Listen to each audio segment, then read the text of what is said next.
Welcome to CPST Demo. In this presentation, I'm going to demo the CPST project for both the admin user and for a regular user of CPST. The CPST is hosted under the domain name crimepreventionstatisticaltool.com. Once you go to this URL, you'll be presented with a login page. I'm going to try to log in with the wrong admin credential.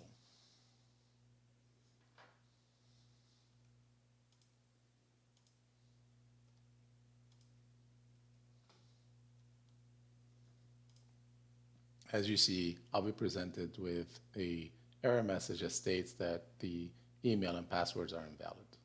Now I'm going to log in with the correct admin information.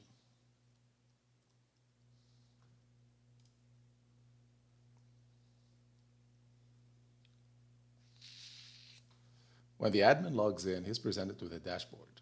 The dashboard shows the number of crimes currently in the database and the number of users.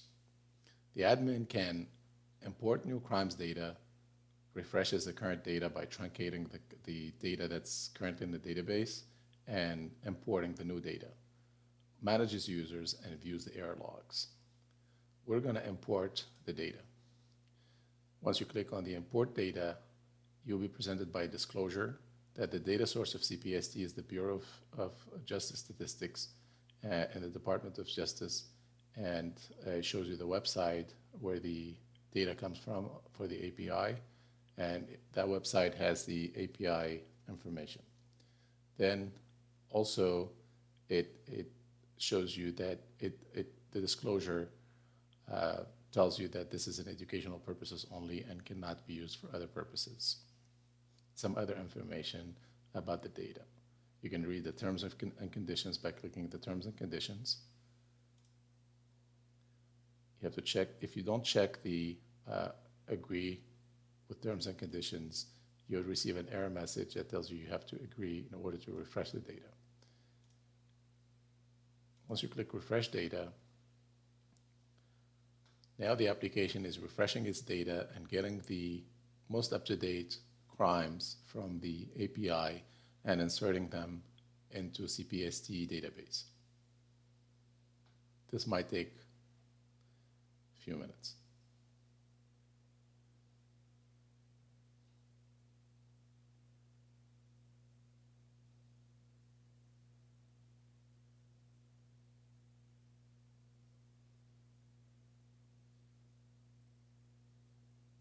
Okay, so the data has been refreshed successfully.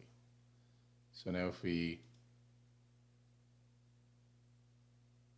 go back to the dashboard, we see that the data has been refreshed with the crimes. It's the same number of crimes because I ran a refresh a few minutes ago.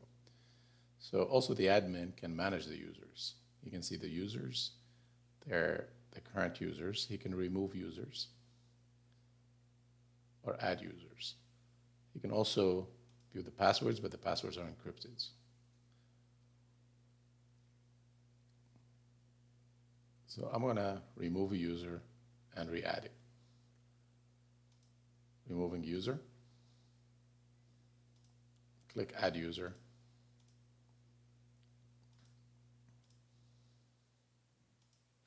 The password field has to be 6 characters long. It accepts alphanumeric and symbols, but the length has to be at least 6. And all the fields are required. We're going to go into add user when a user is creating a user for himself. So I'll go over the validation on that screen.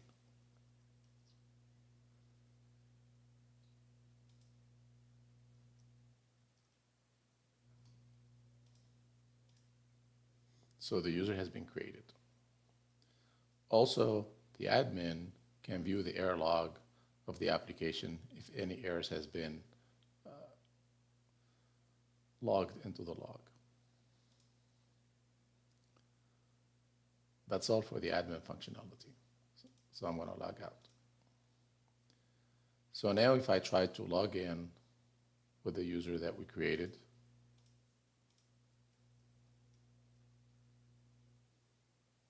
I should be able to log in and present it with the welcome screen. I'm going to log out and enter a login information that's not valid,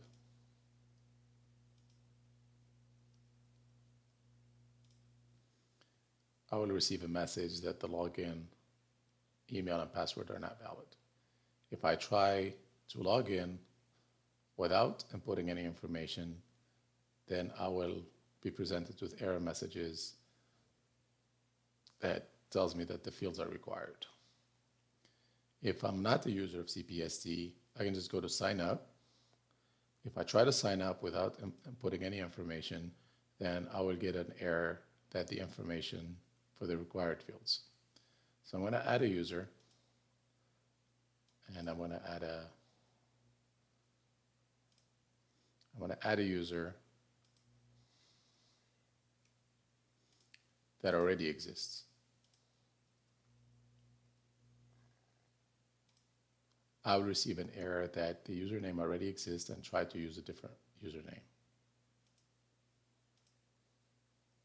I want to use a different username.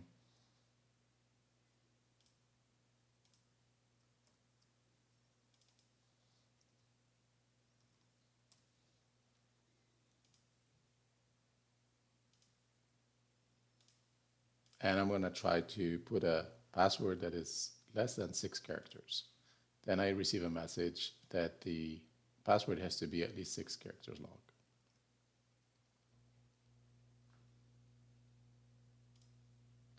So the user was successfully added, and now I'm logged into the CPST. I can log out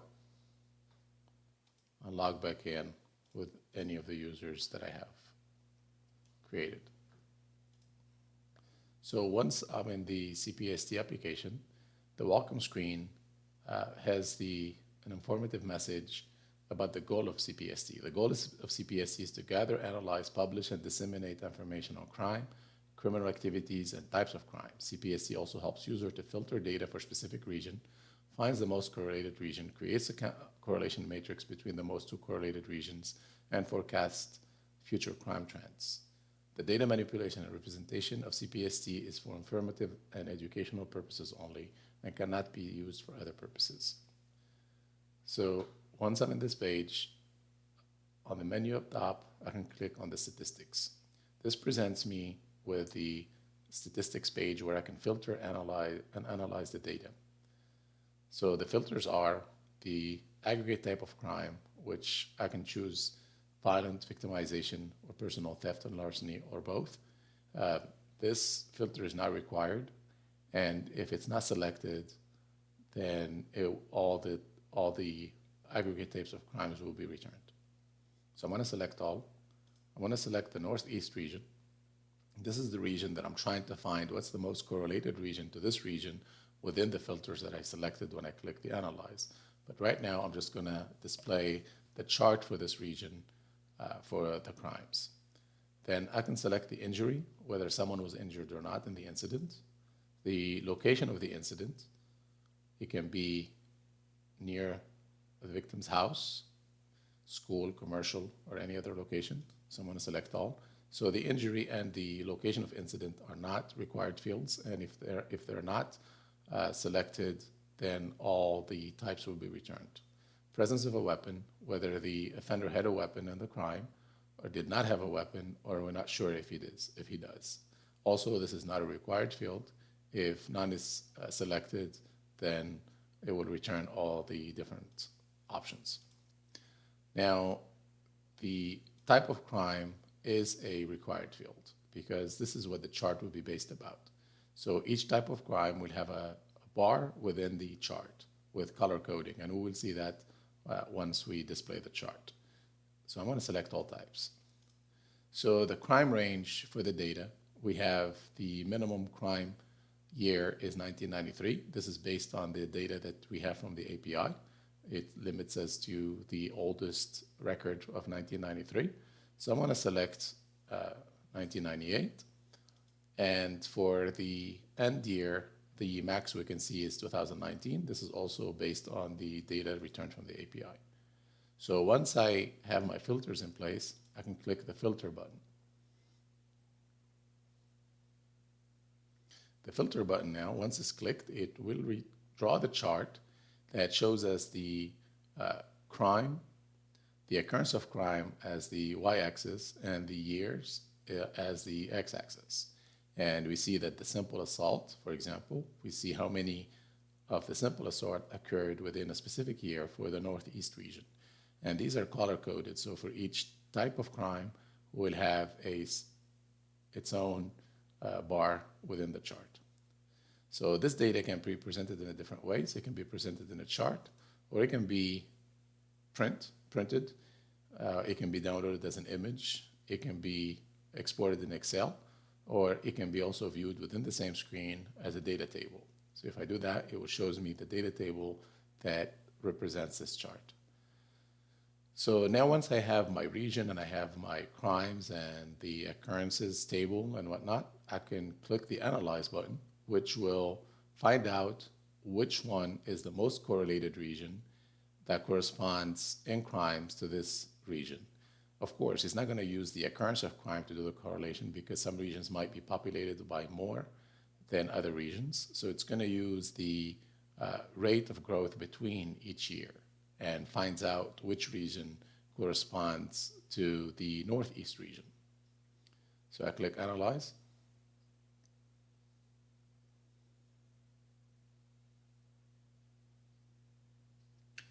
And now, based on the calculations, it shows me that the most correlated region to the Northeast region is the Midwest region. And this is the chart for the Midwest region for the same years and the same crime types. This data also can be presented as a print. It can be downloaded as an image. It can be exported to Excel, or it can be viewed as a data table. So we're going to do the data table. Next, it will show us the correlation matrix. This correlation matrix shows that how are those regions correlated by percentages within the crime types. So these percentages show how much correlation there are between those two regions. The next section is the prediction of the future of the crime between forecasting for 10 years in the future, from 2020 to 2030. So we see here that based on the trends that we send it, the future prediction for the Northeast will be these numbers. There's also a chart, so it can be viewed, downloaded, or viewed as a data table. The next section is the chart for the Midwest. This is the prediction for the future crime trend for the Midwest. So it shows us what's going to happen between 20 and 2030. And also this can be viewed as a table. So this analysis of the data, what we can use it for is that we can see and predict the future if we change if the laws change, incarcerations change, or any type of other influential factors happens. When you run this in the future, these predictions will change based on those changes. Continuation of CPST is to correlate the changes in the laws or those impacts of other parameters on the crimes. But for now, it just shows us that these are the regions, their prediction, and if crime rate is up in one region, it's going to be up in another region, so we can predict the migration of the crime. And that's the main goal of CPST. That's all. Thanks.